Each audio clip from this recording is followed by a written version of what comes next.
Donc aujourd'hui, proposition d'un jeu permettant de travailler l'apport des latéraux, l'utilisation des côtés en jeu offensif, le jeu de transition à la perte, à la récupération, la coordination des déplacements en zone de finition et la finition. Donc sur la taille de terrain, vous adaptez par rapport à votre nombre de joueurs. Donc on peut jouer avec 2 gardiens obligatoires. Et on peut jouer de 8 joueurs, donc 8 plus 2 gardiens, jusqu'à 16 joueurs plus 2 gardiens. Donc de 10 joueurs à 18 joueurs. Donc on divise le terrain en deux. Ces joueurs-là ne peuvent pas entrer dans cette zone-là. J'ai pris la décision de faire du 3-3, 3 contre 3 ici, 3 contre 3 ici. Donc le ballon, quand la balle est récupérée, quand les jaunes récupèrent la balle ici, ils peuvent jouer ici et il y a un jaune qui peut venir de chaque côté pour apporter la supériorité offensive, non pas, mais souvent il y a un joueur ici, mais sur les côtés. Donc on basculerait sur du 3 contre 3 dans l'axe avec 2 joueurs qui arrivent sur les côtés, et donc ça favoriserait l'arrivée des centres et la finition. Voilà. Les joueurs là peuvent se déplacer sur toute la longueur. Moi je propose de commencer par du jeu en 3 touches de balle au cœur du jeu et 2 touches de balle sur les côtés. À la récupération, ce qui est important, donc c'est à la récupération des gris. Ils doivent rapidement jouer ici. Eux doivent se replacer pour ne pas laisser l'autre joueur tout seul. Et les gris, cette fois-ci, peuvent aller apporter le surnombre dans cette zone-là. Bien évidemment, les gris restent dans les bandes latérales pour amener des propositions de passe et du centre. Donc là, on est vraiment sur l'apport des latéraux avec les latéraux qui doivent, dès la récupération de balle, chercher à monter. Alors, c'est pas obligatoire de monter. Hein. Les joueurs peuvent monter sur les côtés ou pas. Donc, apport des latéraux et à la perte de balle, vite se replacer pour éviter que celui-ci sorte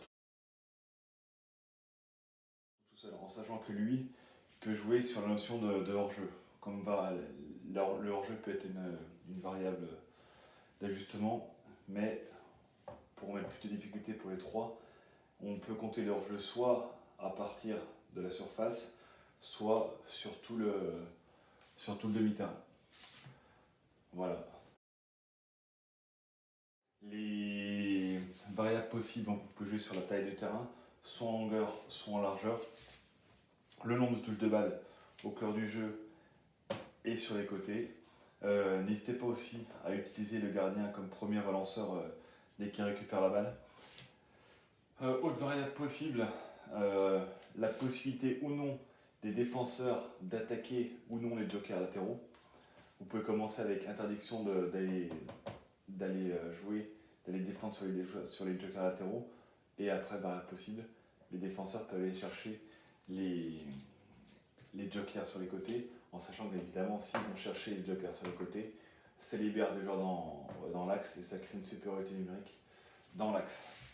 Autre possibilité, par exemple, si ce joueur là a la balle dans la partie haute, possibilité ou non de laisser le joueur à l'opposé à rentrer à l'intérieur du jeu ou pas. Ça, c'est une variable possible. Soit les joueurs restent totalement dans leur couloir, soit quand la balle est au côté opposé, le joker à l'opposé peut rentrer pour finir également, pour faire ici un 4 contre 3. Aussi possibilité de variables, mettre ou non. Donc par exemple, imaginons là les jaunes replient, récupèrent le ballon, et à la récupération, soit c'est forcément eux qui doivent se replacer, ou soit on peut accepter à ce que lui revienne défendre, et par exemple lui, et dans ce cas-là, les deux là reviennent là, et on repasse toujours à 3. Il y a une possibilité de variable sur la gestion de hors-jeu, soit ne pas compter le hors-jeu, soit mettre le hors-jeu à la surface, soit un petit peu plus haut, ou jusqu'au milieu de terrain.